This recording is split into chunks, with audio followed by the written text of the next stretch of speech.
Folks, welcome into sportsbookreview.com. It is Thursday, and you are looking live at the sportsbookreview.com NFL show. Oh, boy, we got a real game tonight between the Dallas Cowboys and those world champion Tampa Bay Buccaneers. I'm Donnie RightSide, along with Kyle Purviance. We are the sportsbookreview.com NFL team. The time is finally here, Kyle. Man, I got to tell you, we talk about all year how quick this offseason went, right? And how we're already here. But I got to say, these last 3 days it didn't go were like a snail. Yeah, it was like a snail's pace the last 3 days. So I'm really happy to be here. Obviously, it's football time. This show is a ton of fun. And we cover every game, and a beautiful job by everyone behind the scenes. Look at all the beautiful graphics and everything. Of course, we'll have the incomparable Kelsey Kramer on. You won't be able to hear her at first, but of course she will be here as well. So it's going to be a ton of fun. I'm excited for the show. Football is back. Let's get after it. As we like to say, the gang is all here. Thank you guys also. SBR Sports Picks here on our YouTube channel. 88,200 subscribers. Awesome stuff. You guys bring the heat every single time. The amount of people that watch live on our Monday show on Labor Day, and then obviously you watching the replays, that's fantastic stuff. We always anticipate the support. We're going to hit every single game. You see the rundown over there. Thursday night, Sunday, Monday, Pick Six contest. We got you covered for each and every game. We're scheduled for about an hour and 15 minutes, so we got plenty of time to get after everything you need to know. But before we do that, we do have a Pick Six contest that's underway. And as you see on the rundown there, Kyle and I are both in the contest as well. Kelsey Kramer is going to join us to talk about that as also. But keep in mind, you got to get in it if you want to win it here. $50,000 up for grabs here. $1,600 per week given out. It's a free event. So hit the like button, hit the thumbs up button, subscribe to the network. If you need any more information here, of course, you see the band that comes across the bottom of the screen, but also sbrpicks.com/NFL. Kyle, I don't want to waste any more time going here because we have news coming out the minute that we broke on the air. I don't know what's going on in Baltimore. Back-to-back plays. It looks like double ACL possible injuries here, wiping out the last of the backfield with Gus Johnson for the Baltimore Ravens and also cornerback Marcus Peters as well. Both of them looking at devastating ACL injuries. They can't even get to the starting gate here, Kyle. Oh, and it's kind of a bummer. I literally filled out my pick six, about 5 minutes before that news came out, and I had locked Baltimore in, spoiler alert there. So, luckily it's the Raiders, but good Lord, I don't know what's going on in Baltimore. Don't be shocked if Latavius Murray is signed to the Ravens any minute now. That phone is ringing off the hook for Latavius Murray. It's going to be a cheap option in DFS on Monday if they make him available. Bad news for Baltimore, good news for teams like the Browns and the Steelers and, the Chiefs and the other contenders out in the AFC, Buffalo as well. That's a bummer. And I just drafted Gus Edwards in my fantasy football league yesterday. So you think you can wait till the end. You think you have all the info. Everyone's healthy. And somehow someone is injured as well. So it's just it's a bummer in Baltimore, but luckily for them, they have a nice, easy start to the schedule. So yeah, we'll see what happens here. But now all of a sudden, devastation in the backfield, which looks like it was going to be a strength this year. You signed Le'Veon Bell to the practice squad. No doubt in my mind now, he will be elevated to a full 53-man roster by Monday when they do play that. That is devastating news for the Baltimore Ravens. But let's get into it tonight. We got a football game that's going to be live. All the pomp, all the pageantry. The world champions are back onto the field tonight, and that is the Buccaneers and the Cowboys tonight. And you want to talk about some wild line movement here, Kyle. In the offseason, -6.5. Hey, broke right through the barrier of 7. Oh, can't go any higher than 7.5. No way it's going higher than 8. 8.5, you're out of your mind. 9, what? 9.5, Kyle, as we sit here on opening day in the NFL. Is anybody giving the Dallas Cowboys a chance here? Now, I'm going to tell you right now, I'm giving the Dallas Cowboys a chance, but more than the game itself, taking it spread or maybe a total for the football game, I'm actually looking at this bad boy from a different angle. But let's open it up and talk about it tonight. It's opening night in the NFL. There's a lot of good stuff going around. We're going to hit these games, prop sides, totals, you name it here as we get ready for this football game. But just talk about some of the things that we look forward to tonight. You don't want to overextend yourself. It's the first week. We're flying here. We're looking at the games. Yeah, they look good. But make sure you do your due diligence on these football teams. Because as you take a look at the game tonight, what's not to like about Tampa Bay, right? Elite offensive line, elite defensive line, elite defense, elite offense, the best quarterback of all time, unbelievable defensive coordinator, Bruce Arians running the offense along with Leftwich. This is a sensational football team. But at the same time, Kyle, it's the NFL. And as I say, any given Sunday or Thursday. Yeah, so first of all, I like the Bucs in this game. I liked it a whole lot better at 8.5, and when the first half was at 4.5. I still think the Bucs are up by a touchdown at halftime. So, am I going to give away 10 points on the first game of the season? That's a little too spicy for me. But I do like them in the first half. That's where I'm approaching. We're getting a real version of football here. No backdoor covers. And the reason I say that, there are going to be opportunities for the Cowboys to make big plays. Yes. We know what Tampa Bay likes to do. Todd Bowles is going to dial up the blitz. He's going to be bringing pressure, and it's a smart thing to do. Dak Prescott coming off a major injury. Then he had the shoulder issue in the preseason. Hardly worked at all in the preseason. Then you have Zach Martin, their best offensive lineman, unfortunately out for COVID protocols, which is just a bummer, and it's too bad that's still around. I had this fantasy that we wouldn't deal with that this year, but unfortunately we're going to, on probably a lower scale than we saw last year, hopefully, but it's still there. So the obvious option is, of course, they're going to blitz, and they're going to blitz hard. And look, you're not running the football against the Tampa Bay Buccaneers. They're the best run defense in football. They have been over the past 2 years. They brought everybody back. The Cowboys line, it's okay. It's exponentially worse without Zach Martin.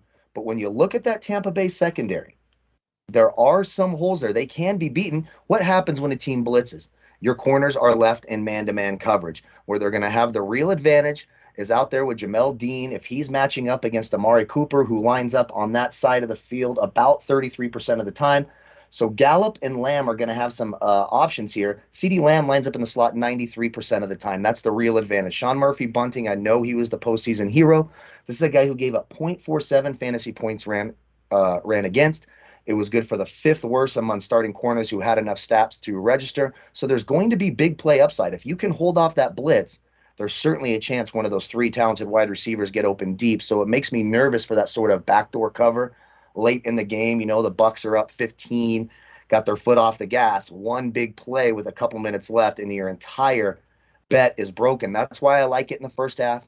I like the Bucs. It's now up to 5.5 and 6 in the first half. So the line is really, really moving quite a bit. I mean, probably more than any game this weekend. I think the line has moved more than for any other game this weekend. I do overall like the Bucs. It will not surprise me if they win by double digits, but for me, I am focusing on that first half. Now, on the flip side of that, the good things for the Bucs. First of all, they're going to be able to run the football. The Cowboys didn't really do anything to address their struggles stopping the run, nor did they do anything to address their struggles stopping the pass. Dallas is the only team on the card this weekend in the NFL who has all three projected starting corners, Trayvon Diggs, Jordan Lewis, and Anthony Brown, who gave up more than 0.4 of a fantasy point per route ran against, and all three corners gave up at least a reception on 21% or more of their defensive snaps. The secondary for Dallas is bad. The passing game should be flying for Tom Brady. I like the Bucs tonight, but I especially like it in the first half. Yeah, this should be interesting. I want to set the table also for the goal of the season, for why the way we have these schedules shows. Monday, obviously, once we did have our first show on Monday, but there was no Monday Night Football game. Monday, we're going to spend a good portion of the game on the Ravens game, and of course, with them playing the Raiders on Monday Night Football, prop bets and all that stuff. Opening lines, we take a look at the first look at that fresh card and say, hey, you know what do we think is going to take place? Now, Thursday, our key show, which we're doing right now, we are going to talk heavily about the Thursday Night Football game, prop bets, sides, totals, whatever we like, but also keep in mind, the goal of the show there is to pick a team each and every game all the way through. So you'll see our picks pop up on the screen. They're not official plays. We do have segments here that are going to say, here's what I like for this weekend. Here's what I'm laying my money on. But we thought it would be fun for the chat box also to go over, well, who do you like in this football game? We're going to pick a side of each and every game, both myself and Kyle, all the way through to say, hey, they like this game. They didn't like this game. They leaned on this game. They didn't do this. But we will have our best bet section where we're going to be letting loose and firing away. So we have everything here. You want picks? We got it. You want props? We got it. You want best bets? We got that as well. Contest picks. Everything you need to know we're going to lay out here. So I just wanted to make that clear of what to anticipate from the show today. Now take a look at the Cowboys, plus 8.5 on the screen. It's jumped up to 9.5. Bet365 sitting right now at 9.5 here, plus for the Dallas Cowboys. Now when you take a look from the Bucs perspective, there's not very many people out here that seemingly are betting the Buccaneers to lose this football game. Teasers are lined up. Parlay cards are lined up. Straight wagers are lined up. But if you didn't get that 6.5, 7, 7.5 range, I don't know why you would bet it over 7.5 if 6.5 was available, but people are still obviously doing that because that number is going higher and higher. But also keep in mind, it's opening night in the National Football League. Typically, when you hear me talk about a Thursday night game, Kyle, I'm saying, hey, look at the travel. The other team played Sunday. Now, this isn't a true Thursday night football game. This is the opening of the season where everybody had the same amount of rest and travel. They will be both rested and ready for this football game. Maybe a slower start in this one, but I am looking towards the game. I took the Cowboys, a small piece of the plus 9.5. I thought the spread just got out of whack. It's not to say that I don't think the Buccaneers are going to win the football game, but as Kyle brought up, that's an elite offense for the Dallas Cowboys. If they are down late in the football game, 2 touchdowns in the fourth quarter, they can certainly move the football down the field and pick up some points. That's my angle on this game. But my favorite play tonight is not so much, Kyle, looking at the 9.5. You know I'm a team total guy. If you think the Dallas Cowboys are going to cover this game, there's no way, Kyle, they score 14 or 17 points, right? They are going to have to be in the 20s in order to keep it competitive. And even, Kyle, if they score 24 points, there's a chance they still don't even cover. 34-24, entertaining game, but the Bucs end up getting that cover. So the play I like the best from my side here is I took the Dallas team total over 19 at minus 160 at Caesars because I think they can get to that 20-point mark. Once they get there, I can shut the game off at this point. I don't have to worry about getting a backdoor cover or how well the Tampa Bay Buccaneers are playing. We're going to hit prop bets in just a few moments, but that's the way I'm going tonight, saying, hey, I think they can score. I don't know if they can win, but get me to 20 points, and I got a W in my pocket. I mean, I think that's smart. I think that's the way to go. And typically for most of the year, I will be mostly doing team totals. For week one, for me, I need to see what these offenses look like a little bit before I can start deciding how many points they're going to get. But again, when you're getting a total under 20 with this type of defense, and yes, I expect the Buccaneers defense to be very good, but the Cowboys do have the weapons to make those sort of big plays. I don't think you see these long, sustained 12, 13 play drives where they're running the ball. That's just not going to happen on this defense. It's going to be big plays. When they blitz, you're going to get a man slips, falls down, or Gallup, Cooper, or Lamb, who could all do it, get behind one of those defenders in man-to-man coverage. And Whitehead, the safety, out for the Buccaneers too, so they're going to be a little bit thin at safety. So I don't disagree with that. I like that quite a bit. And that's why, for me, everything you touched on is why I chose Buccaneers first half. Yep. I do anticipate them to score early. I do anticipate them to be up by a touchdown. I would take that first half all the way to 6.5. I wouldn't go over that. And you mentioned teasers. This is a good teaser spot. You don't want to lay 10 points on the first game of the year. We've seen it. Some of these teams start really, really slow. So if you want to tease this down under a touchdown, maybe parlay it with some other teasers you have. I mean, that's what's popular among NFL bets. Pay the juiced up number, but a win is a win. I'll take a juiced up win over a loss any day of the week. But I like the way where your eyes at with that. I do anticipate the Cowboys at least getting to 20 points. Yeah, something to root on. Also keep in mind, you see all the games we're going to hit today. Sunday's show also, we will be adding plays, but more importantly, when all of the books list their prop plays out, Kyle is great at finding that DFS value. We'll hit those up on Sunday. But for the Thursday night games and the Monday night football games, we're going to give out some props that we do think are eligible to be played, and you can win some money on. I'll go quickly on mine here, Kyle. As we talked about the side, I'm going to lean on the Dallas Cowboys with the 9.5. I just think the price is too high. Dallas's team total, I like that. Again, at Caesars at 19 at minus 160 under the alt line. I think that's legitimate. There are books out there at 20. And hey, Donnie, do you like the 20.5? Well, yeah, I do like the 20.5, but I like 20 way better. 2 touchdowns, 2 field goals gets that done. I don't need that third touchdown in there to try to get that 21, which does include 3 extra points as well. And we've seen that in the past. I like there's a prop here at the FanDuel Sportsbook here where you can have the same game parlays. Mike Evans at 75 yards or more receiving and a Buccaneers win is boosted up to plus 230. I think that's legitimate. I'm high on Ronald Jones this year. So if I'm taking a look at Ronald Jones and say I like him for the season, if they are to win this game, Kyle, they will be running the football late in the fourth quarter. He's got to get his rushing prop, is 48.5 yards. I think he can get to 50. Mike Evans, I'm high on him this year as well. I think he can go over that 1,000-yard marker once again. 58.5 yards. I think he can get that. If I'm looking from a Dallas Cowboys perspective, I love CeeDee Lamb. So I lined up some CeeDee Lamb props here. Over 61.5 yards in the game tonight. Once again, Kyle, the same way I like Ronald Jones rushing because I think they'll have the lead in the fourth quarter. And if they don't have the lead, or excuse me, if the Dallas Cowboys, as we anticipate, not having the lead, you're going to have to throw it. So Lamb should be able to get it. And also, big play CeeDee Lamb guy. First catch of the game that he records, I have that going over 10.5 yards. That's where I'm looking on props. What do you have tonight in this Thursday night football game? Yeah, ours are kind of similar, but with different stats. And the CeeDee Lamb one you mentioned is interesting. If CeeDee Lamb or Leonard Fournette are the first to score a touchdown, I believe the boost was at FanDuel. I could be wrong there. It's boosted like plus 800 or 900. So there's certainly a world where CeeDee Lamb breaks away from Sean Murphy Bunting and takes it to the house. But for me, I'm with you. I like Ronald Jones. I expect the Buccaneers to be ahead in this game, and I expect them to be able to move the football against a pretty vulnerable Dallas defense. So I took the Ronald Jones anytime touchdown at plus 120. I just like that prop quite a bit. I expect them to drop it in. Of course, they have to wait. They've been pretty good about the Jets lately, and then if they have to wait for the first New York key Jets. NFL show. There we go, New York Jets. Screaming it, I did actually almost take the Jets. It's kind of funny that game. Another one, Mike Evans. I'm with you on that, and I talked about the matchups they're going to have in that secondary. Mike Evans is going to see a ton of Trayvon Diggs and Anthony Brown, two defensive backs who really struggle. Mike Evans over 4.5 catches. That's at plus 100. I expect him to get to 5 catches tonight. On the Cowboys side, I took an under. And for me, even in DFS, Ezekiel Elliott is a complete fade.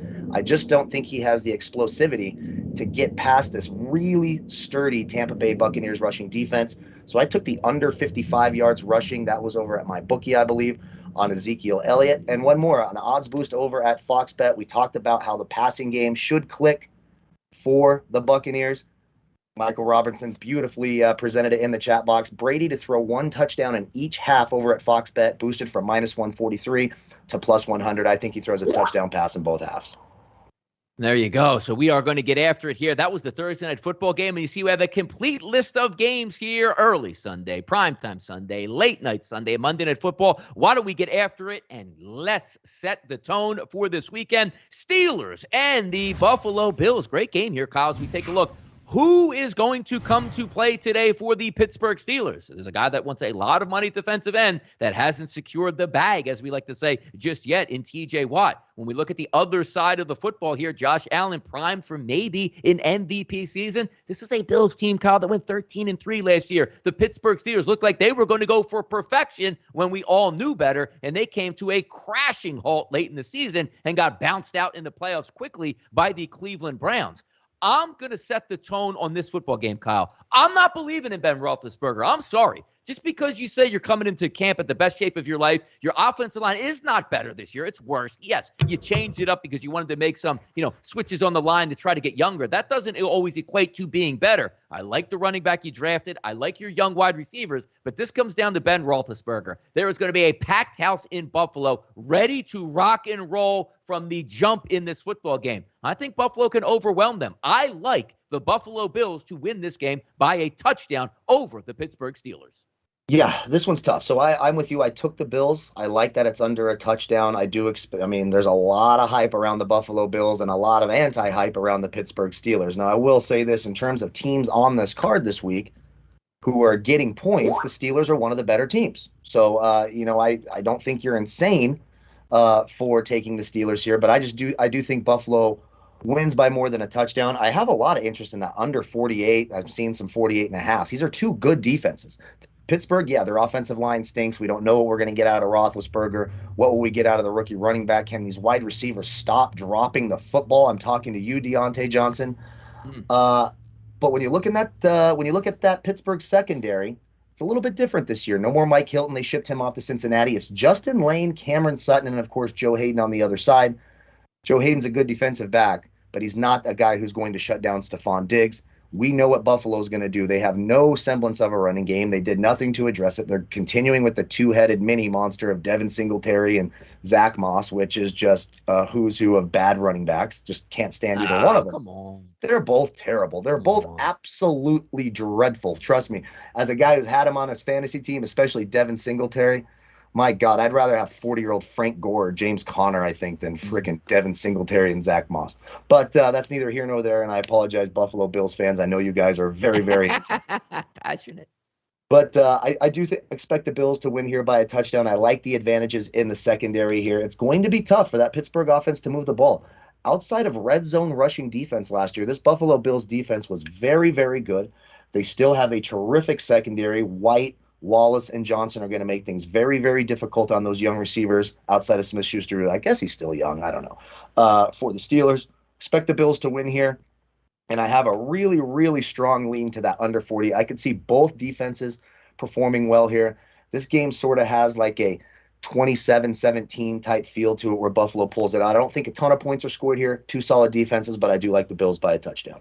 I like where you're going on that because I'm very high on the Bills. So obviously, if I think the Bills are going to be a good football team, they should be able to put away the Pittsburgh Steelers. But when you're trying to take a look at, what the Steelers are going to do well, I like the offensive line better on the Buffalo side. Both of these teams are going to be able to put pressure on the quarterback. One quarterback can move. That's Josh Allen. One can't move more than 3 feet. That's Big Ben. I don't care if he lost 30 pounds. I want to see that arm strength out here because everything around Big Ben should work outside of that offensive line. As I said, good young wide receiving core. Harris in the backfield. He should be a bolster because last year you had a couple turtles, it felt like, in the running back position that gave you no separation. Every time you handed the football off, nobody cared because you can easily make that play. Maybe that changes up with Harris in the backfield, but just looking from another perspective, Kyle, that something we didn't see last year in Buffalo. They were letting in 3,000 people a game. This place is going to be packed and rolling. As I said, now that we have home crowd advantages back into play, that is going to differentiate some of these opinions that I have. Because if you're working on a sterile environment where nobody's there, sure,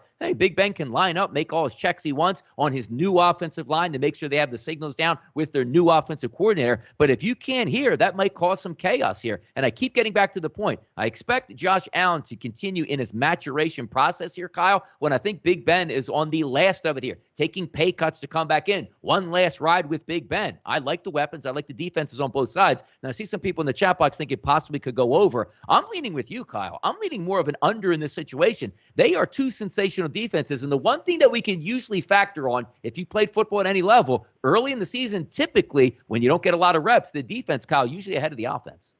Exactly. And that's typically what happens week one, right? These defenses have been just, hitting each other. They're not allowed to touch the quarterback. They're not allowed to touch the wide receivers. They're foaming at the mouth, ready to hit somebody. And then you look at these offenses who, if they played, a handful of snaps in the preseason. They haven't been getting touched. They haven't been getting hit. So it hasn't really been real simulation football for them. It's going to take some time for them to get the wheels going. And you get two really good defenses. So for me, maybe you see some points later in the second half when some of that rust is off. But for me, I'll be surprised if this is a high-scoring game that goes over 50 points. Yep, it'll be a fun one. One of the games I'm circling at 1 o'clock. It's going to be a lot of fun to watch. Two big-name franchises going head-to-head week one. Sensational stuff. Let's keep the chains moving here. Jets and the Panthers. The Jets and young Zach Wilson heading on the road to try to take on the previous Jets quarterback, Sam Darnold, down in Carolina. There's a lot of differentiating opinions on this. Now, when I look at this football game, is it my favorite one of the week? Absolutely not. But at the same time, we have to get after it, break it down, and talk about it. So when we say, okay, what's going on with this game and how do we get back and forth in it? Offensive lines? Maybe a little bit of a lean towards the Jets on the offensive line as opposed to Carolina.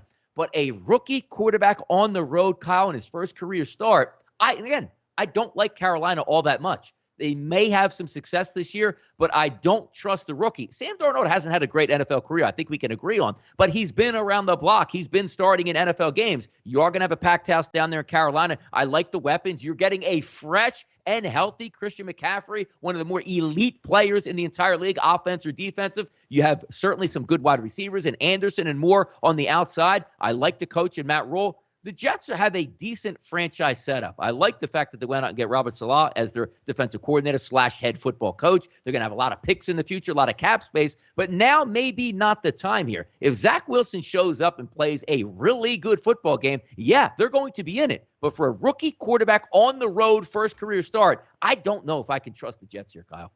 Yeah, I mean, and this is a game, look, this game is so bad between two such bad teams, there we go, that they didn't even want to have that on the screen, but here we go. And you're seeing the line move now, right? We're seeing a lot of 4s now. This was 5.5 earlier in the week, so this is starting to tighten up just a little bit, and a lot of that might be because, look, the Panthers do have a bad defense. Their secondary's in shambles, but for that matter, so is the Jets. I mean, stop me if you've heard of these guys here in the secondary for the Jets this weekend. We have Brandon Eccles, Javelin Guidry, and Bryce Hall. That's a real who's who. I mean, the Jets are just in full force today, so my apologies for that. He should be gone here shortly. But for me, when you look at these offenses, the playmakers belong to the Carolina Panthers. Do I like Sam Darnold? No, I don't. But you got to expect he's at least going to be on par with Zach Wilson. Now, we've seen some rookie quarterbacks have great starts and, throw for over 400 yards and Cam Newton stands out. Good Lord, I apologize. Donnie, I'll let you talk for a second while this Yeah, guy I got gets it. that. I'll clear through. Yeah, as we take a look, also in the chat box here, Benjamin, sound and projects. Yeah, sound. And we're talking about the Jets. Yes, Jets are flying over. Look, we spent a lot of money to get Jets to fly over at exactly the right time that we talk about the New York Jets here. But when you take a look at it, Carolina can beat the Jets without Sam throwing it all. He has one of the more elite running backs. They should be able to control the ground game, which is key. Play action should help Sam Darnold out a ton here. Joe Brady is an offensive coordinator, should help him out a ton. He's got some good weapons and wide receivers. He was never given a fair shake in New York, not because he didn't play well, but the surrounding cast seemed to never help him out. I think he has it a little bit more here. But that line, as we talk about, Kyle, I think we both went with the Panthers today. The 5.5 is a little bit steep. They're going to have to win this game by a touchdown. Do I think they can get that done? Absolutely, because I think the better players overall are on Carolina's side. And, of course, back to my earlier point, Kyle, rookie on the road for his first career start. Hard to back those guys. Yeah, it's nearly impossible for me. That's why I went Carolina. Not in love with either of these teams. I do like the coaches. I love how Matt Rule coaches and how he calls games. Robert Saleh, of course, I have a special place in my heart being a 49er fan, a terrific defensive mind, but they're just so devoid of talent. I mean, look at what's the running game going to look like for the Jets with Michael Carter and Tevin Coleman? I mean, it's just a really bad situation there. Not really good weapons either. I know the young kid Elijah Moore apparently looks good in camp. Of course, Jamison Crowder, solid slot guy. Corey Davis is okay. He came from, Tennessee. This wasn't some guy who's out there lighting the world on fire and winning games for his team. So yeah, I will take a ride in the danger zone. Thank you, Jordan. That's where I'm at. I'm here, Top Gun today. But I think Carolina gets this done. And look, the 4 to the 5.5, right? It's a 1.5 point movement, absolutely. But if you're taking a -4, aren't you expecting the team to win by a touchdown anyways? That's what you're going for. So I'm not sure it changes all that much there when you're playing through those 3s and those 7s, which of course that's a whole show in itself because those numbers have sort of changed with the 2-point conversions and the extra point moving back.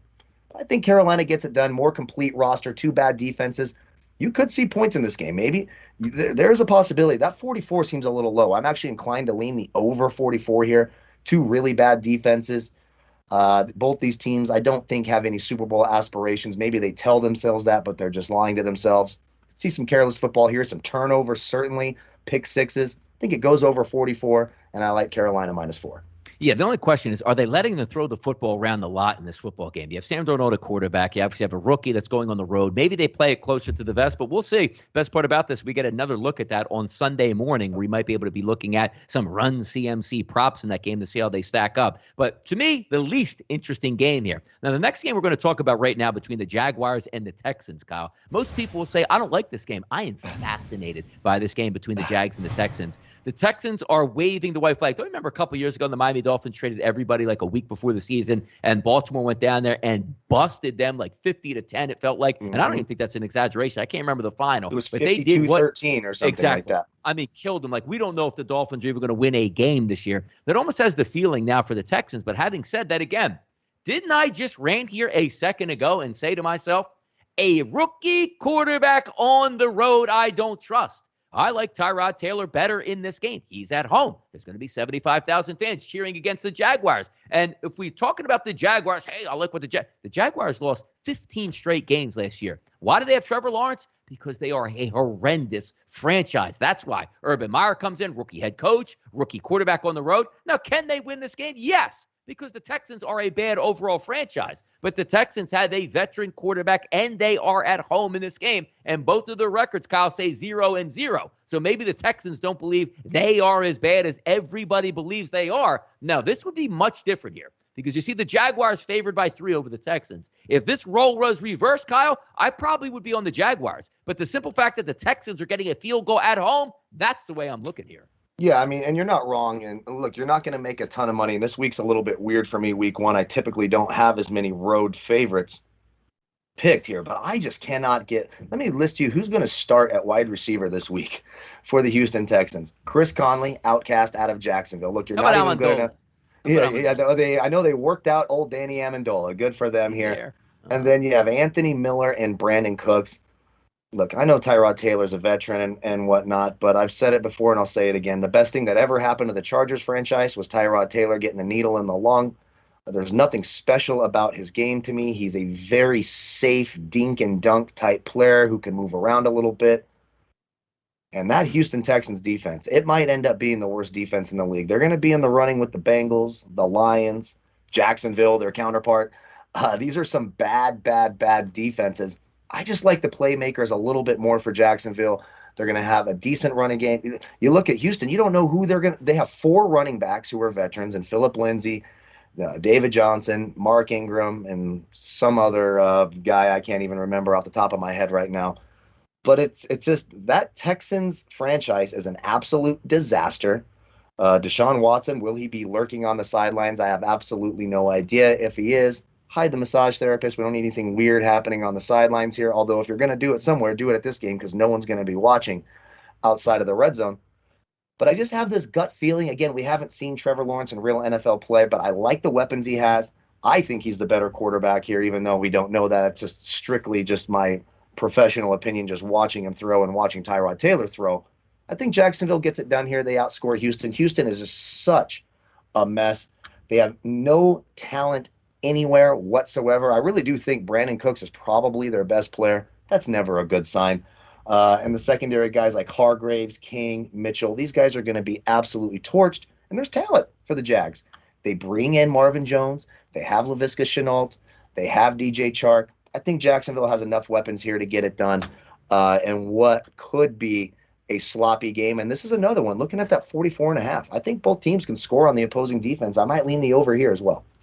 You know what? I don't have any argument. Like I usually like to come back and play like devil's advocate, but there is no argument here that the more offensive talent certainly is on the Jacksonville side of the football. I'm just going with that old school, old guy mentality that says, hey, rookie quarterback on the road, maybe gets broken in. But again, this game would be a lot different for me if the role was reversed with the point spread because I would be on Jacksonville or even, Kyle, if the game was in Jacksonville, that would make a big difference. Sure. I want to see how the rookie competes here on the road. It's a terrible game technically, but certainly a fascinating game to go over. Let's keep going down the list. This is a good one. Now, we just got through 2 clunkers, basically. Now we're going to get to a 10-bell football game here with the Cardinals getting 3 from the Titans as they head on the road. You want to talk offenses that have explosive ability on both sides? You got it here. You want some of the best wide receivers in football? You got it here. Maybe you have the best overall running back in football and 2 athletic quarterbacks here on the charts today. So when we take a look at this game and break it down overall, sometimes I just look at the game and say, okay, it's a 3-point line, so roughly a pick 'em because of home field advantage usually gives about 3 points.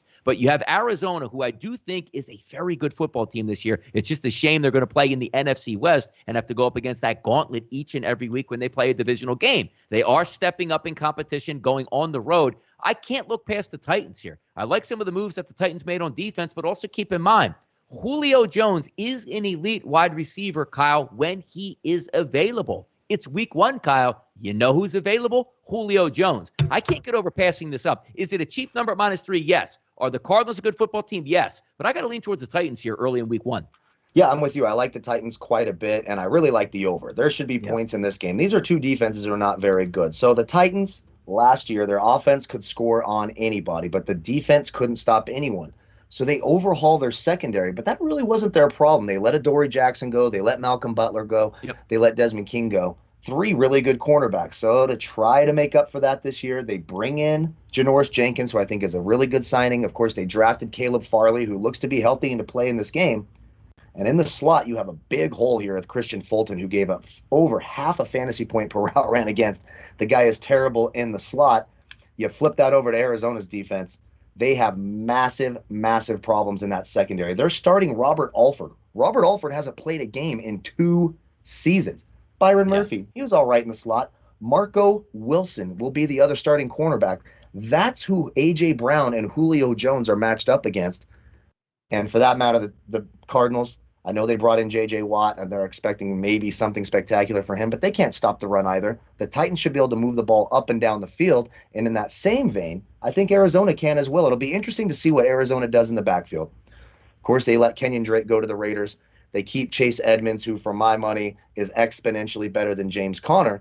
But it still appears like they want to give James Conner work, and I'm not sure James Conner could beat Tom Brady in a foot race. Honest to God, I'm not. James Conner is the slowest starting running back I've ever watched run. And yes, I watched Frank Gore last year run the football for the Jets. So if Chase Edmonds in the game, both teams should really be able to score. The Titans did also bring over Bud Dupree to help with that pass rush because, you know, for all the problems that secondary had last year, it's because they couldn't get to the quarterback. They had the lowest sack rate of any playoff team since the Cincinnati Bengals in 1970. So I do expect I do expect points to be scored in this game. I do like the over 52, but for me, I'm going to take that home team with the fans, and I think a more complete offense when you look at the running game and the pass catching options. Tannehill can move around a little bit. I like the Titans at home -3. No, and I agree with you there as you take a look, because I do think points are going to be here. And also a common theme here on these Sunday football games: Bills, home team; Panthers, home team; Texans, home team; Titans, home team. I'm going with some home teams. And as we transition to the next game here between the Chargers and the football team, you know where I'm going again, Kyle? I'm going with the home team. Now, some late-breaking information here. Austin Eckler struggling with a hamstring injury, trying to get some work in today. If anybody knows, I know Akbar's, but, perfect attendance on every show we do out here. And he knows the same thing I'm going to say you do as well, Kyle. The minute you hear the word hamstring on a football player, do not listen to the football player. Do not listen to the team. That guy is going to be hampered by that hamstring injury. And he's saying, I'm going to be available Sunday. You know what that means? He'll play Sunday, and he's going to miss week 2, possibly week 3 as well. The hamstring injury for a guy who deals with speed and quickness like Austin Eckler, who is a big-time part of that offense, that is going to be a massive loss. But at the same time, what are we going to get out of Samuel on the other side? You're looking at McLaurin, Samuel, 2 really good bookends at wide receiver, Ryan Fitzpatrick at quarterback. I'm going with the football team in this game. I like the Chargers. They're a good football team. If they have Eckler, that could change a few things. But if he's hampered at all by the hamstring, which I know he will be, I'm sticking with the football team here at home, Kyle. Yeah, this is one of my favorite plays of the week. At first, I thought this game was really, really tough. But that Austin Eckler news really moved the needle for me. Yeah. It has not moved the needle at the books. It still remained at about, it was a pick-em, I believe, yesterday. Now it's -1, so it's only moved at a point here. I like Washington quite a bit in this. You have a young quarterback, new head coach going West Coast to East Coast, which, of course, it's a little bit different this week because, as you touched on, these teams are rested. They've had it's not like they were, at home last week playing 60 minutes and then having to travel to the East Coast and play an early game. So it's a little bit different, and you want to sort of talk about that. But this Washington front seven is going to be mean. This is a tough start for Herbert and this offense this year. You're not going to take – if Austin Eckler's limited or unable to play, you're going with the second-year kid out of UCLA, Joshua Kelly. Do you think the Chargers are going to go power football and dominate this Washington front seven, which for my money may be the best front seven in football? They're going to have a tough time protecting Herbert. When you look at that secondary, they add William Jackson III from Cincinnati, who was one of the best right corners in the league last year, was the one bright spot on that Bengals defense. They still have Kyle Fuller. Of course, we know Chase Young and the rest of those monsters in the front seven. They draft a linebacker and get even richer in that front seven in the first round. I think that Washington defense comes to play. You have a healthy offense. Also, we'll have to see what we get out of Curtis Samuel, which I think was a nice signing. But Logan Thomas, McLaurin, and a real quarterback who can throw the ball down the field that's not Alex Smith. I like Washington a lot in this game. I think they get it done. I think the line's too short, especially with that Eckler news. Give me the football team -1. No, I'm with you on that. And we take a look maybe at a total in this football game, 44, 44.5, 45. It makes a lot of sense here because I don't think it's going to be a more high-scoring game. But if I'm looking for a team total in this game, you might be looking towards Washington. I love it. You know me, Kyle. I love Ryan Fitzpatrick starts here. Yep. But it would be nice if he has both of his wide receivers eligible and also Antonio Gibson out of the backfield. That's a little formidable offense I like for the Washington football team in this game. And also some big news here breaking. J.J. Watt signs a record deal, making him the highest paid defensive football player in NFL history. 4 years, $112 million with $80 million fully guaranteed. TJ Watt, right? Not TJ Watt. I'm sorry. Did I say JJ? Yeah, TJ. I was about to say, what the hell is going on in Arizona? No, it's my bad because I read a tweet that started with JJ Watt. So of course I'm like Ron Burgundy. I'm reading JJ Watt right off the bat here. So thank you for the correction on that. But no, JJ Watt did not get the big deal. TJ Watt got the big deal around this time. So thank you for the correction. But wrapping up that Washington football game, I don't like Washington. I'm an Eagles fan. That doesn't mean I don't like to make money here. I think Washington is able to get it done. Chargers and the Washington football team. And now on, as I like to say, to my Philadelphia Eagles, +3 versus the Atlanta Falcons. And I have to say, looking at this football game, it's a good matchup for the Philadelphia Eagles, particularly in week 1. And even when we saw the offseason, when Julio Jones got moved, Kyle and I, there's no more people joking around with Julio Jones than both myself and Kyle when it comes to the Atlanta Falcons. Now he's no longer there, but trust me, If he was there healthy week 1 versus the Eagles, he'd had 5 for 166 and 3 scores against them, and they would have blown the Eagles out. That's a nice bit of player that's no longer going to be in Atlanta, which now finds himself in Tennessee. So breaking the game down, I think the Eagles' defensive line can get after Matt Ryan. Do I think the Eagles can win the game? Sure, I do. Otherwise, I'm not taking the 3 points at this point. Hey, I think he can keep it, Kyle, within the 3 and get the win. No, you have to have a belief that the Eagles can go on the road and win. Didn't see much of Jalen Hurts here. You have young wide receivers. That's always going to be a big, major question mark. But I don't know if I trust Matt Ryan all that much. You're going to have a couple guys step up. Young tight end and Kyle Pitts. Obviously, on the outside, Ridley is a very talented wide receiver. Now he's going to be the 1A without the cover of Julio Jones taking away double coverage on the other side. This is a very good football game. Did I bet this game myself yet? No, but we pick every game, Kyle, and I'm going with the Eagles here in an upset over the Atlanta Falcons. Yeah, this one's tough. If this was flipped and this game was in Philly, I'd probably lean to the Eagles. But I'm going to take the home team. The Falcons are much better at home. We know that. And that defense, for as bad as they were last year, if you remember the second half of the season, they started to really progress. They were sneaky tough against the running game, allowing the 5th fewest fantasy points to opposing running backs last season. This is simply a case for me, home and away.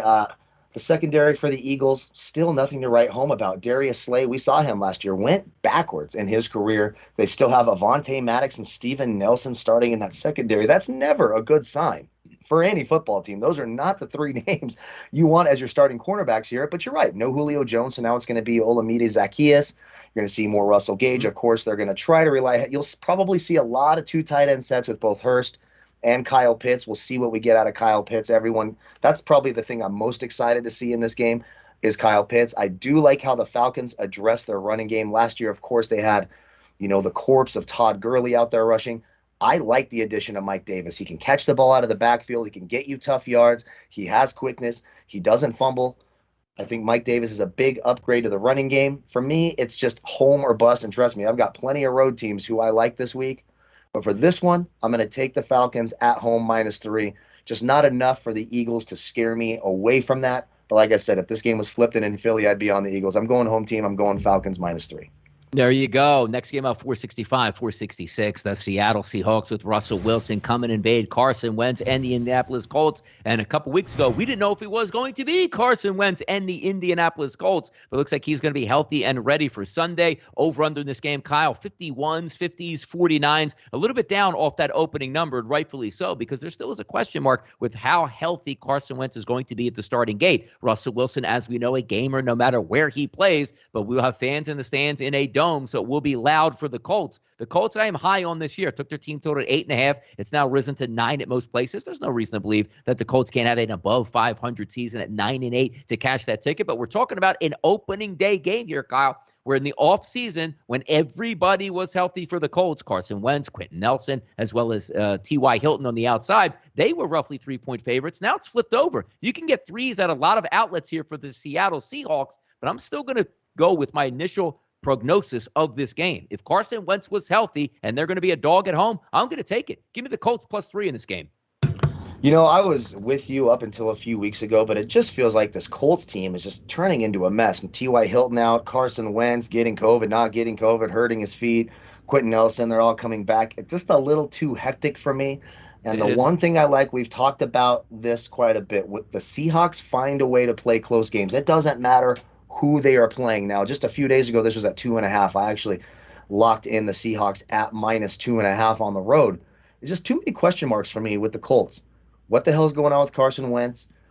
Who are they going to go to with their offense? T.Y. Hilton, their big play guy, obviously won't be there, so it's going to be Zach Pascal and Michael Pittman, who I like quite a bit. Paris Campbell, who just can't seem to stay healthy. We'll see if he's able to stay healthy in this game. But Seattle, look, the defense started out terrible last year and then turned into one of the better defenses in the second half of the season. They got a massive advantage here at quarterback with Russell Wilson. Chris Carson's healthy. Lockett and DK Metcalf on the outside. If you remember, last year the Colts secondary started out absolutely on fire, and then they were one of the worst secondaries in the league in the second half of the year. So am I expected to sit here and expect Kenny Moore and Rocky Sin to be able to stop Tyler Lockett and DK Metcalf? I'm not so sure. And imagine them trying to put Xavier Rhodes, their best defensive back, on an island with DK Metcalf. That is a recipe for disaster. Anytime I'm getting Russell Wilson at 3 points or fewer, I feel much, much better about it. I'm going to go ahead and go with the Seahawks here. I think they get it done. Just the advantages are there. They've been solid. Not all these question marks, not all this hecticness. No Jacob Eason taking all the first team reps in practice. Too many question marks for me for the Colts right now. I need to see if they've settled down. I know what I'm getting out of the Seahawks. I've got advantages at the skill positions. I'm going to take the Seahawks -3. It'll be interesting. Yeah, Rocky Sin's not going to see the field, or if he does, he's going to be in like a double nickel formation. But Carey had a decent season last year. Rhodes was a top 10 cornerback in the NFL. Moore came in 16th out of 121 last year. This is going to be a fun football game to watch. Yeah. And I like the fact that I'm getting points with the Colts, but you're right. Look, Russell Wilson in a close football game. I'm never going to fault anybody. Hey, I like to lean on Russ because both teams are technically coming in healthy outside of T.Y. Hilton on the outside, which is a big injury here, but he'll be back sometime during the regular season. But the question mark here is at the quarterback position. Not that I don't think he can perform. Is he ready to perform if they're not getting much work here in the preseason? Let's keep going here with the Vikings and the Bengals. I know Kyle's dialed up on this one. I got to tell you, I'm a little dialed up on this one also. We are going to recap and give our best bets and what we've gone over on the show, but I'm digging this, man. Vikings team total over 24 -135 at Caesars here. No doubt in my mind they can get to the 24 number. 3 touchdowns and a field goal gets you a push. Anything more, that is going to be cash in your pocket. Now, the matchups here make sense. That Cincinnati defense stinks. You have 2 elite wide receivers on the outside for Minnesota. You have my personal favorite running back in the NFL. No hamstring injuries, Kyle. No knee injuries. Healthy on turf day one here. They should be able to move the football, but also keep in mind, you should be, if Joe Burrow is showing flashes of what he did last year and was able to be healthy on that knee, he's got weapons at the wide receiver position as well. I think we get points. I was poo-pooing this year on Monday, Kyle said, I don't know if I like this over. The more I look at it here, if I get a good start out of Joe Burrow, there'll be points. But my favorite play in this game, not even a side, even though I do think the Vikings will win and cover the -3, it's them to get the 24+ points in this game and cash in my team total ticket. Yeah, I think that makes a ton of sense. I love the Vikings this week. It's one of my favorite plays of the week. It was the one line when I looked at it. To me, it just didn't make sense. I'm not sure what Cincinnati did to make their football team better. Yeah. So you have Joe Burrow, who last year before the injury, you saw what they were doing. They were throwing 55 times a game with this kid. They just left him to slaughter. They do absolutely nothing to address the offensive line. Instead, they draft Jamar Chase. Now Jamar Chase is whining that he can't see the white stripes on the ball, so he can't catch it. I mean, as soon as I heard that bullshit from one of my players, they're gone. Just get the hell off of my team. So you're telling me you sat out a year. You knew you're going to be drafted in the first round, and you didn't practice catching footballs without white stripes on it? What the hell is going through your head? The Vikings are going to smash the Bengals this week, and I don't want to be too crazy because I have a tendency of jinxing my teams, and the one concern with the Vikings is what? Kirk Cousins has made it known that he's an anti-vaxxer. Now, I don't care if, everyone gets your vaccine or not, but when it comes to the NFL and their protocols, the protocols are much stiffer, and you have a higher risk of missing a football game if you're not. So there's always that risk betting too early with the Vikings this year. But the Vikings turn around and they said, listen, here were our weaknesses last year. Our secondary and our defense was terrible. They went out and they get Bashaud Breeland, which I think is a really underrated signing. They get Patrick Peterson. No, he's not the best corner in the league anymore, but he's still exponentially better than Jeff Gladney, who they were throwing out there last year. Danielle Hunter is healthy. They bring back Everson Griffin. The Vikings, on paper, look like Harrison Smith now healthy at the safety position. The Vikings could be a top 10 defense this year. It could be an underrated defense early in the year. You mentioned all the weapons. The Bengals are going to have Eli Apple starting at corner and trying to cover Justin Jefferson. Should be points galore. Does it make me nervous, Kirk Cousins on the road? Always. But it's a 10 a.m. game on the West Coast, 1 p.m. Early game against a bad team who let their best defensive player in William Jackson go. Vikings should roll here. I love this play this week. Vikings -3, easy money for me.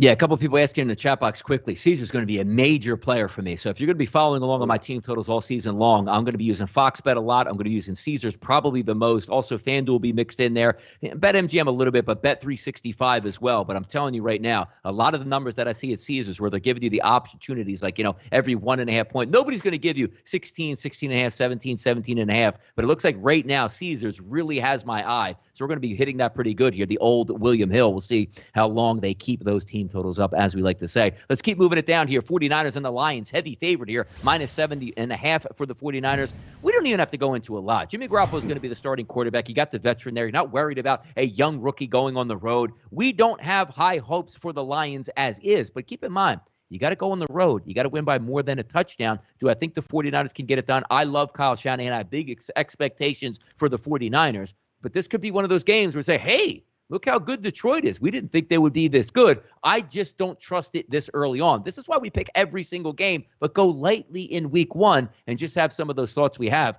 I'm still going to go with the 49ers, Kyle, but I'm not in love with this game at this price point over one touchdown. Yeah, I understand that. And then the more and more I look at the Lions, look, you're not going to make a ton of money betting football by taking road favorites by more than a touchdown. It's just not a great strategy for winning. But in this game, the Detroit Lions, for my money, right now are the worst team in football. They downgraded at quarterback. You see some interesting news about DeAndre Swift, a little bit of distractions there. He's always got the migraine issues, and you saw some of the weird tweets out today. I don't know how much of that's true, so I'm not going to bloviate on it too much here. 49ers should beat the brakes off the Lions. They allowed the most fantasy points to opposing quarterbacks last year and to running backs. You look at that secondary, Jeff Okudah, their first-round pick last year. For me, if you look in just terms of fantasy points allowed and completion percentage allowed to opposing perimeter corners, he was the worst one on the card last year, and Eli Apple's going to be on this damn card, for Christ's sake. 49ers roll here. I don't see where the points come from for the Lions. You're not running the ball down this healthy defense of the 49ers. Jared Goff is not going to be throwing for 350 yards to Quintez Cephas and Tyrell Williams, for Christ's sake. The team is absolutely devoid of talent.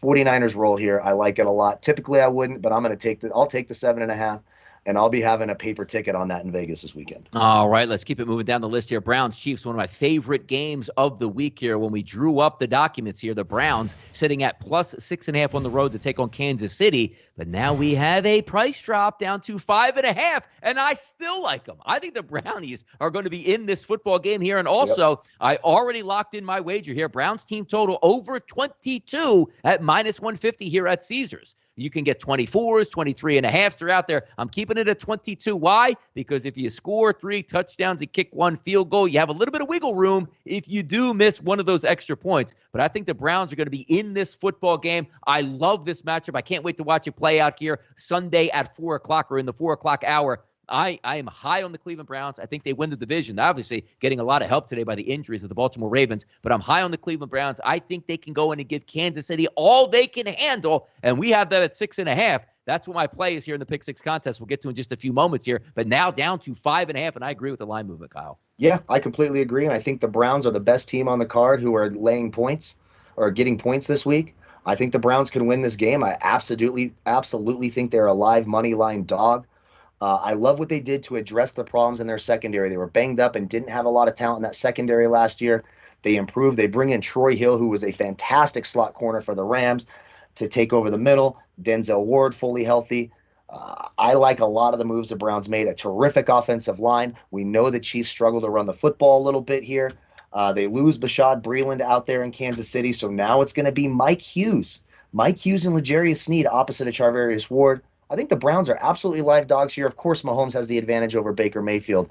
But if Baker Mayfield can keep his head on straight and not turn the football over, Nick Chubb and Kareem Hunt should be on a field day on that rushing defense of the Chiefs. I like the Browns here as live dogs, and I'll definitely take the points with Cleveland. All right, Dolphins and the Patriots, another good one here. 2 young quarterbacks, Tua Tagovailoa, we're going to line up here against Mac Jones. Maybe we thought it was going to be Cam Newton. So we'll see how they perform. The Patriots have always been a pretty good home team here, but obviously if you have Tom Brady over the past 20 years, you're going to be a good home and away team. Doesn't matter where you play. Tom Brady's going to handle that situation. I'm looking at this game overall, and I'm still going to go with the Patriots with a rookie quarterback because he is at home. I'm going to trust that Bill Belichick and that Patriots defense, now that they're healthy off of COVID, he got everybody back with a little bit more weapons on offense. But this would not surprise me, Kyle, in the least, if the Dolphins go in and win this football game. There is a lot of talent in the Miami Dolphins. Flores coming from that Patriots organization. He knows exactly how that team works, and they are loaded for bear. They just need to get good quarterback play out of Tua. But I'm going to go here on a Thursday and ride here with the Patriots to get it done. I'm going to go the other side of this. I'm going to take the Dolphins. I'm going to take the points. They have had success in Foxborough, one of the few teams who have.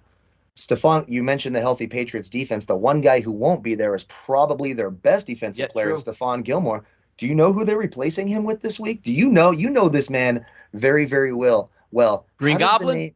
How does the name Jalen Mills ring There you in go. your ear? Oh, yeah. Jalen Mills might be one of the Let's worst go. defensive players to ever grace a football No, field he's here. not. He is absolutely dreadful. And when you look on the flip side of this, Miami's secondary is going to be vicious. Of course, Byron Jones and Xavier Howard, probably the best 1-2 combo at defensive back outside of maybe Darius Williams and Jalen Ramsey in LA. I don't know where the points are going to come from for the Patriots. This is a tough start. This is a good defense. The Dolphins should be able to run the ball here a little bit against a slower Patriots defense. I like the under. The number's so low that it scares me away. I don't know if I can take an under 43.5 in the NFL anymore, but it wouldn't shock me if the under is hit here. I think this is a close, grinded out, sort of ugly game here. Yeah. I like the skill position players better for the Dolphins than I do the Patriots. I like that secondary just a little bit more. It's a grind out type of game, so I'll take the points with the Dolphins. Yeah, it's interesting. We'll see if that line moves here. My threes minus 120s, 3.5s minus 105s. So that is a huge price point here. It looks like if you want the Dolphins, maybe wait a day or two to get that 3.5, because I don't know if it's going to move off of that 3 in the opposite direction, but something to keep an eye on. Broncos and the Giants. This is one of those games where I don't like the Giants on the season overall. I don't like their quarterback. We don't know how or when Saquon Barkley is ever going to be healthy, because all he says is, I don't know. When he come back, I don't know. You going to play this week? I don't know. Hey, coach, how's Saquon Barkley? I don't know. So I don't know what to expect out of that guy. You know what I don't expect? A monster game with 20-plus carries for Saquon Barkley right out of the chute. It's just a fade of the Giants in this spot for me. And we talked about it before. Drew Lock, who I do think should be the starting quarterback, to find out if he can be your franchise guy. But if you're asking me to take one game early in the season against the Giants, do I want Drew Lock or do I want Teddy Bridgewater? I'm probably going Teddy Bridgewater here. I think they can get that road victory, minus 2.5, minus 3. I think they can go on the road and win. But Chubb looks like he's going to be dinged up, maybe not going in this game. Von Miller, it's nice to finally have back. Fant's a little bit banged up. But overall, player for player, I think the Denver Broncos are more skilled here. I'm going to take the Broncos in this game, Kyle. Yeah, and how about the total in this game, right? 41.5. That tells you everything you need to know. These are two good defenses. The Giants are not a terrible defense, and they have added Dory Jackson to go with James Bradbury in that secondary. The Broncos certainly have talented receivers with Cortland Sutton coming back, KJ Hamler, Tim Patrick, Noah Fant, the young running back to go along with Melvin Gordon. The Broncos, I think, are a sneaky wildcard team this year. Their defense could be really, really good. Patrick Surtain looks like he's the real deal. Of course, Bryce Callahan is back. You look at the rest of the secondary, Kyle Fuller, who they brought in. It's going to be tough to score points on Denver. I know this for a fact. Daniel Jones is way more prone to turning the football over than is Teddy Bridgewater. I think the Broncos get it done here. Again, another sloppy type game. You probably won't see it on your screen a ton while you're watching Red Zone. But I think the Broncos are just a slightly better defense, although I don't mind that Giants defense at all. But the Broncos offense, to me, even with the addition of Kenny Golladay, I just don't see how he's going to be open in this game, for lack of a better term. That secondary is just very, very good in Denver. Great safeties as well. I think the Broncos get it done here. That defense is too tough. I won't touch that total. That's a crazy total at 41.5. But I would be surprised if the Giants pull it out this week against Denver.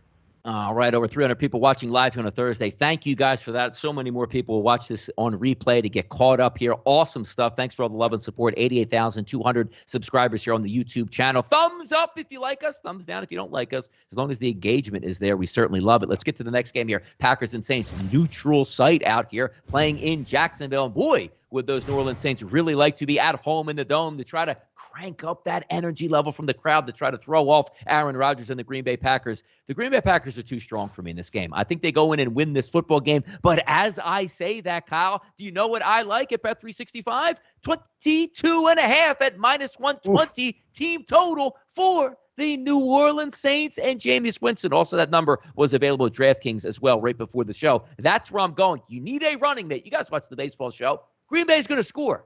The New Orleans Saints need to keep up. The Saints could get busted by 10 points, but if they lose once again, as we use the famous number, 34-24, I don't care, because 24 points will get it done. I like the Saints here getting to that 23-point number to cash in this ticket for me, Kyle. Yeah, I think that's an interesting look here. Now, I will say this. I think the Packers roll here. Things have been tough for the Saints, right? A tough week for everyone in New Orleans. Now this game's on a neutral field, so you're not getting that huge home field advantage. It's one of the biggest home field advantages in all of football is that New Orleans Superdome, and they're not getting that this week. Yeah. And if you remember, last year we loved the Saints defense. It was one of the best defenses in the league. They've lost a few players. This is not going to be the same defense outside of Marshawn Lattimore, they have some real holes in that secondary. This week, they're going to have to start Ken Crawley at defense at starting corner. Green Bay should be able to score points here. Of course, they lose their best sacker last year in Trey Hendrickson. Man, they had the weird dispute with Latavius Murray. They're going to go to that rookie Anthony Brown as who could be an interesting value option in DFS this week. We'll talk more about that on Sunday. But for me, too many weapons for the Packers. The defense lines up very, very nicely. Jameis, it's his first start. Can he stop from turning over the football? We still have to see that. But a terrific young secondary here for the Packers. It's one of their strengths. They struggle a little bit against the run. So Alvin Kamara is a guy to keep an eye on, but he's not that sort of power guy that's going to bully this team. But you look at guys like Kevin King, Shandon Sullivan, and Jair Alexander, who may just be the best young cover corner in the league, not named Jalen Ramsey. I like the Packers here. I think the number is actually a little bit too short. I feel pretty good about this one. I'll have a paper ticket on this one. I like the Packers -4. No, I think it makes a lot of sense as well here. Let's go to the Bears +7.5 versus the Rams on Sunday Night Football live from L.A. And Kyle, prime time. Kyle, it's Andy Dalton out here. Do you forget more than it's not a pick 'em. They don't have to win the game. They just have to stay close. But I am very, very high on the Rams this year. There's no question about it. So the only way I can lean in this game right now is towards those Los Angeles Rams at home. We'll see what Andy Dalton does. But if you saw the preseason, guys were running for their life. Do you want to run for your life when Aaron Donald is busting through triple teams left and right to get to you? I'm going to lean on those Los Angeles Rams in this game, but I don't need to go over the ins and outs in this one. One team I don't have high hopes for. One I have high hopes for. It's easy for me, Rams here. Yeah, it's Andy Dalton in primetime. He's the worst primetime quarterback ever. I mean, ever. To ever play on primetime. Barry, my dog Barry wants to be a part of the show. He likes to talk on the sidelines over here. But this is Andy Dalton in primetime against what may be the best defense in the league. There's no way, ever. I don't give a damn what the line is. I am never, ever, ever betting Andy Dalton in any scenario on primetime. We talked about that last year before that Cowboys-Cardinals game, and the Cardinals absolutely trounced him. The Rams get it done here. Yes, it's a big number for a road team. Yes, it's week 1. But absolutely no chance in hell I am backing Andy Dalton in prime time. And let's not forget the Chicago Bears, very, very thin at defensive back this year. Jalen Johnson, Duke Shelley, and Artie Burns. That's your trio. This is a good wide receiver core. Van Jefferson, Cooper Kupp, Robert Woods. Rams should score. They should score at will here. I think they cover and beat. I think they beat the Bears by 2 scores or more. Andy Dalton, terrible on primetime. Don't do it. Don't ever back Andy Dalton in primetime. You'll be sad. You'll be sad and you'll be broke. All right. And by the way, we do this all over again on Sunday. So I know some of these games we're putting that quick brushstroke on it, but we're going to hit these once again on Sunday as well. We could spend 3.5 hours here talking NFL, but we do have time constraints that we have to appeal to. Ravens and Raiders, the last game we'll talk about very quickly here. Keep in mind, again, it's the Monday Night Football game. We have a Monday show that we're going to spend 20 minutes probably alone on this football game, capping it, going over the injuries and have it there. So we'll be able to hit that card up hard. But the Ravens -4.5. I guess there's no real running backs, but just spend about 30 seconds on this game, Kyle, talking about it. Yeah, real quick. And the injuries today are kind of a big bummer here, but the Raiders are very devoid of talent. The Ravens play bully football. I mean, their average win in week 1 over the last 5 years is something like 30 points a game. So despite the injury, I still expect Lamar Jackson to run wild on this defense. I would still lean Vegas or Baltimore -4.5. It does get tougher as the star players go down. Who are we going to start to rely on here? I do want to remind everyone I will be gone on Monday, unfortunately. I'll be hopefully heading home safely. With money. With some money. Well, either way, if I lose money, I'm just calling Donnie. I'll have him pay for it, and we'll just get it sorted out. But hopefully I'm coming home with some money this week. There you go. There we go. See, so hopefully I'll be headed home Monday, so I apologize for that. I always hate missing shows of the week. And then bring on Kelsey Kramer to talk about her Pick 6 contest bets and to see what's happening here. I don't know if we're still on the air at this point watching YouTube, but I guess we'll just keep on fighting through here at this point now. So I guess there we go. I'm back. Right. I'm back. I see what happened. Okay, I didn't see it. I just saw it. Yep. Too much information was given out here. But let's get to the Pick 6 contest here. My 6 picks here that have entered into the contest. I want to win the 50 Gs. I want to win the 6. It's no inside job. I want to win this. Philadelphia Eagles +3.5. Indianapolis Colts +3. Cleveland Browns +6. Green Bay over 49.5 with the New Orleans Saints. The Washington football team at a pick, which is my ×2. And also the Dallas Cowboys tonight had to get a play on opening night at +8.5. Kyle, what do you have here? Well, I went with my 49ers at -7.5. I just think they spanked the Lions. I went with the Vikings -3. Unfortunately, before the news, I had locked in Baltimore -4.5 before the Gus Edwards thing, so I'm booked into that, but I still feel pretty good about it. Got the Seahawks -3, Green Bay -4, and I got this one at a pick'em when I played it. I got Washington beating the Chargers. All right, now let's go over the best bets that we have on the week. Now, keep in mind, this is on Thursday. We're going to give out plays, but also Sunday, we are going to lock and load as well. So make sure you join us on Sunday. But there are a couple teams. You guys know me. I like to bet team totals. That's where I think I have an advantage. But also, from having services in the past, I don't like to really lay the wood until week 3. Your guess is like to say, is as good as mine week 1. We're flying a little bit without radars here, but you can make some educated guesses, and that's what I'm doing this week. 3 games that I like. The Vikings team total over 24, -135. I got that at Caesars today. Also have the Browns team total over 22 at -150 at Caesars. He said, well, why are you paying so much juice on that? Trust me, when you're getting through those key numbers, you will win more than you lose and cover that juice when you do take a loss. It really hurts. He said, Donnie, I had 24. Yeah, well, we all had 23, 22.5 and cashed in that ticket when you pushed. Also, coming back with the Packers and the Saints game. The Saints team total over 22.5 -120. That's at Bet365 and also was at DraftKings. Those are my 3 I have locked in already for this weekend. Looking to add more, but I'm going with those for now. Kyle, what are you looking at today? Or excuse me, for the weekend? The 3, I know it's a big number on the road, but I think, man, it's sort of a homer pick. But the 49ers are going to squash the Detroit Lions. I love that -7.5. Probably my favorite pick, the one I will have the most money on while I'm in Vegas. I'm going to have a big ticket on this game by itself. Vikings -3. I just don't see any world in which the Bengals are able to hang with the Vikings this week. So I love the Vikings -3.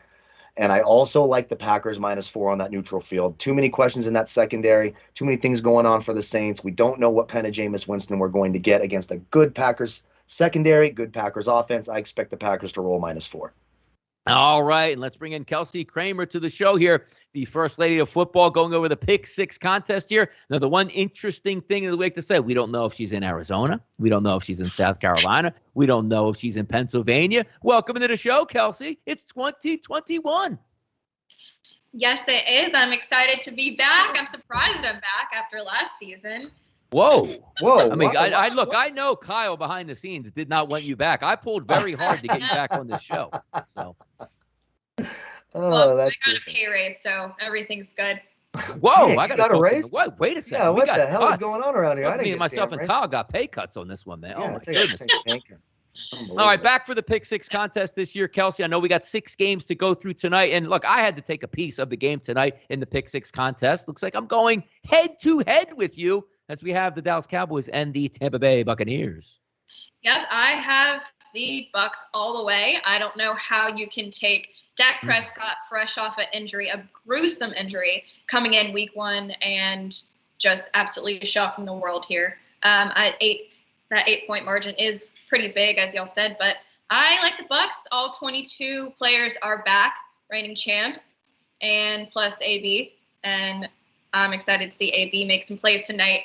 But Bucs all the way. There you go. Hey, look, Jamie Chad wasn't coaching any of these football teams, so it is what it is at this point here, Kyle. But she's going with the Bucs. I don't know if the Dallas Cowboys can win the game. I think I know that the Tampa Bay Buccaneers are going to win, but I couldn't pass up those numbers. Took the 9.5 for the show, but obviously it's a little bit different in the Pick 6 contest. Just keep it close for me, Kyle, in this football game. Yeah, I'm with Kelsey. I think the Bucs. Yeah. I think the Bucs stomp on them tonight. Just too many disadvantages here outside of the big plays. I don't know how they're going to sustain drives and get first downs. And on the flip side, how are they going to stop the offense? They have no secondary, no defensive line. I expect the Bucs to roll. I'm with Kelsey. All right, we keep moving here, going over some of these games. Oh yeah, we're going to go to Hotlanta, which we saw Kelsey rock in Atlanta Falcons jersey quite a bit here. Are we going with the Atlanta Falcons? Because you might not make it to week 2 if you are. I wish I could go with the Falcons this week, and they will have Kyle Pitts, who is going to be so exciting to watch. We hope so. But I don't trust the Falcons' offensive line here, and that's where I am too iffy with taking them. So I'm going with Donnie's team, the Eagles. Probably the first and last time I'll do that this season, hopefully.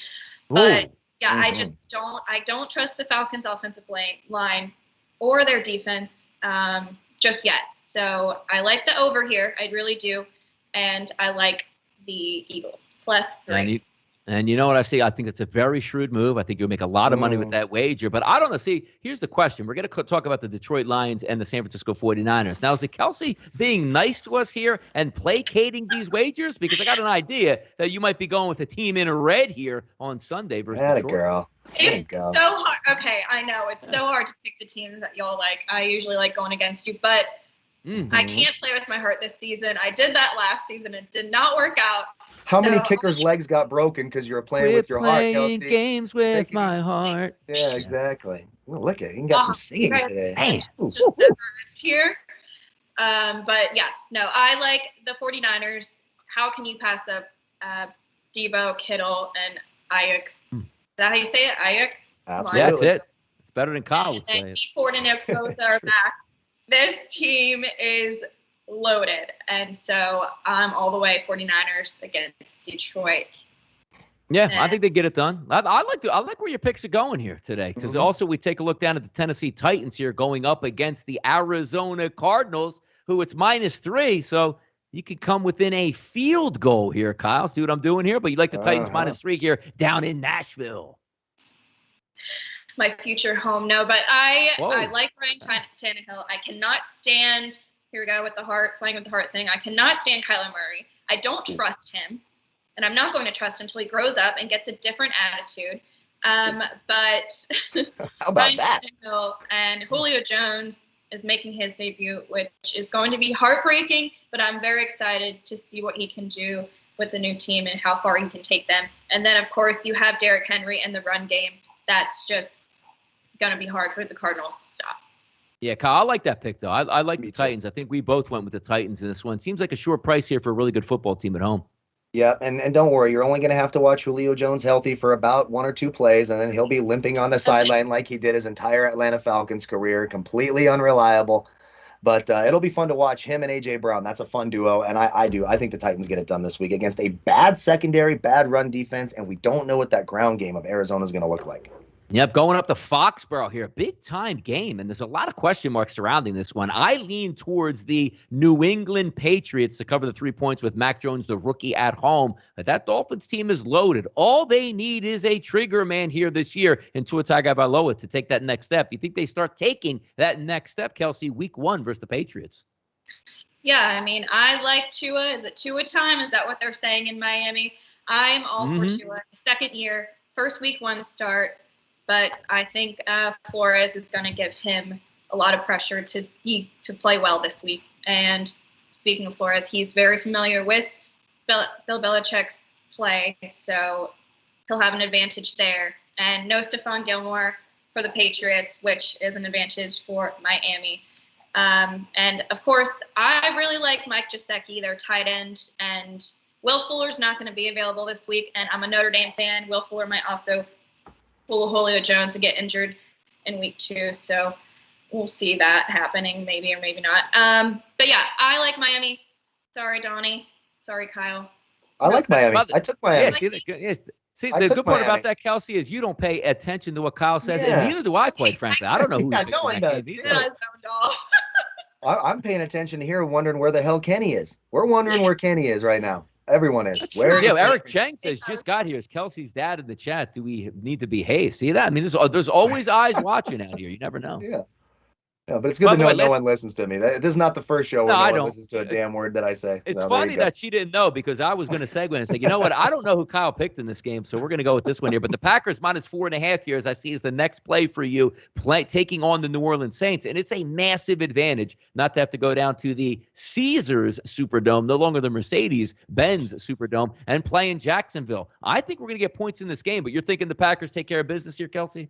I do. I'm actually that's my ×2 1 plus or whatever it is. The double. 2 times. Okay. I think this is an easy one. Again, they're not playing in New Orleans. Is that thanks to Ida? Yeah. No, too soon. But they're going against Jameis Winston, the NFL's king of interception. And all they have to do is put some crab legs in the stands and ta-da, distraction. Wow. But I like the Packers offensive line, and I like Aaron Rodgers. Unfortunately, I like him here. But I don't trust the drama, the Saints quarterback. I don't trust New Orleans. I like the Packers. You know, the most interesting thing that I think Kelsey brought up today, Kyle, is I know you like to delve into this. She said she liked Mike Gesicki. I didn't know if that meant like football player or, you know. Yeah, exactly. That's what I was getting at. I actually thought that right when you said it. She's in PA right now. He's from Penn State. I don't know. Coincidence? Maybe. Yeah, maybe not. Maybe. Yeah. PA. Hanging out in PA, breaking legs.